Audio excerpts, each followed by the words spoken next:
and they can't prove they weren't themselves. For the sewer theory and why it's not wrong, we enter one of the most lovable side characters in season 2, Ronald Resnick. I liked him. He tried. Ron is a security guard who's been investigating the robberies. He believes the culprit is a mandroid living in the sewer system. He even shows Sam and Dean a magazine cover with Mandroid, which is actually a Cyberman from Doctor Who.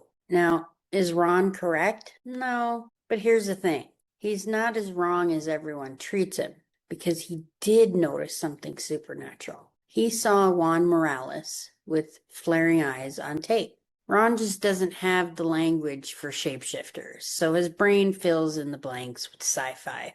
Which is okay, but it's not right. And it's actually very relatable. Now for the bank lockdown. Sam and Dean suspect the shifter is going to strike again. And it will. So they stake out the City Bank of Milwaukee, disguised as security workers. Hours pass, nothing on the cameras. Then the camera catches the bank manager, and his eyes flare. And right then, Ron shows up, chains the doors shut, pulls out a rifle, and suddenly the bank isn't just a crime scene. It's a supernatural pressure cooker, because the shifter is in there, and now nobody can leave. So why is it so scary? Here's what makes Night Shifter uniquely terrifying. Sam and Dean can't do their usual thing. They can't salt the doors, they can't burn bones, they can't chat in Latin, and they can't isolate the monster, because it could be in the vault, in the hallway, behind them, or standing right beside them. And once the cops cut the power, they lose the cameras. So now they can't figure out who the shapeshifter is. They lose their advantage. Now they're trapped in the dark with a monster who can be anybody. So how do you stop a shapeshifter? In Supernatural, shapeshifters can be killed by silver. Silver is the classic weakness, tied to purity, spiritual truth, and revealing what's hidden. Silver has been used in folklore for hundreds of years against werewolves, witches, demons, and shape-changing entities. In this episode, Dean kills the shifter by stabbing it with a silver knife through the heart. This is the confirmed kill, and it's brutal. Why does silver work? Well, in folklore, silver is often associated with the moon, divine protection, truth, and spiritual cleansing. A creature that survives by deception, like a shapeshifter, is symbolically vulnerable to truth. And silver is truth made metal. As for the shifter's final move, it's confusion and chaos. Even when Sam finds shed skin and dead bodies, it really doesn't matter, because every time the shifter sheds, it resets the game. It becomes somebody new.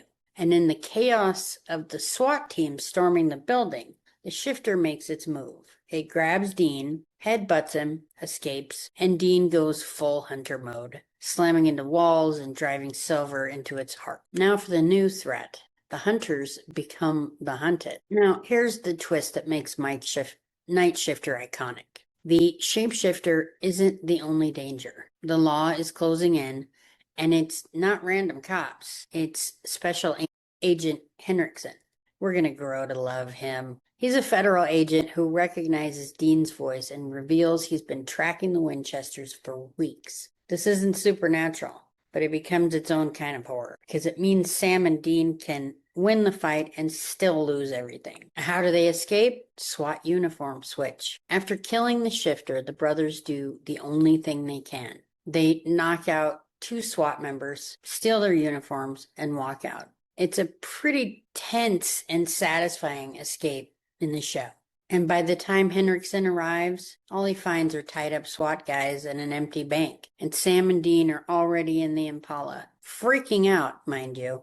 Dean finally says it all. We are so screwed. Now for real-world lore comparisons. This episode pulls from several real-world myth patterns. Doppelgangers, in a way. In European lore, a doppelganger is an omen of death and a symbol of identity theft. Seeing your double means something is about to go wrong. I'm so thankful I have never seen my doppelganger. Skin-shedding monsters. Creatures that shed their skin appear in folklore as snakes, demons, witches, and Trickster spirits. We will find out about the trickster. It's associated with transformation and unnatural rebirth. Sewer monsters. Urban legends about creatures living in sewers are very common. Alligators in New York, mutated humans, underground societies. Supernatural gives that fear a real creature, not a mandroid. It's a shapeshifter. Now for our fun facts and behind the scenes info. Here are some fun facts to close out the episode. The Mandroid magazine is a Doctor Who reference. Ron holds up a Cyberman, which is one of the best nerd Easter eggs in early Supernatural. This is one of the most action movie episodes of season 2. The pacing, the hostage situation, SWAT entry, and hallway fights are staged like a thriller rather than a horror episode. The eye flare effect is a signature shifter clue. It's one of the few monsters in Supernatural with a consistent visual tell. The bank set is one of the most memorable contained locations. It functions like a bottle episode. One building, escalating tension, no escape. Agent Henriksen becomes a major recurring character. I, for one, didn't particularly like him to begin with, but he grew on me. This is the beginning of the Winchesters being hunted by the government in a serious way. But in later episodes, things change and we're kind of all good. Now for my final thoughts. Night Shifter is one of the best shapeshifter episodes in the entire series. Not because the monster is the strongest, but because it's the most destabilizing. Now I like this episode a lot, but my favorite comes in season 13, so we're not there yet. A demon wants your soul. A ghost wants revenge, but a shapeshifter, it makes you question reality.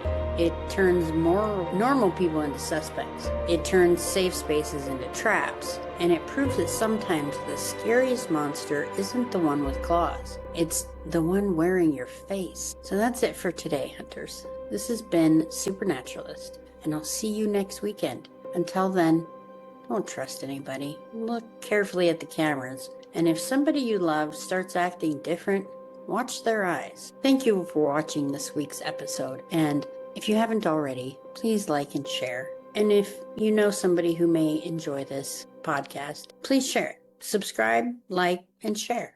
Thank you, and have a great long weekend.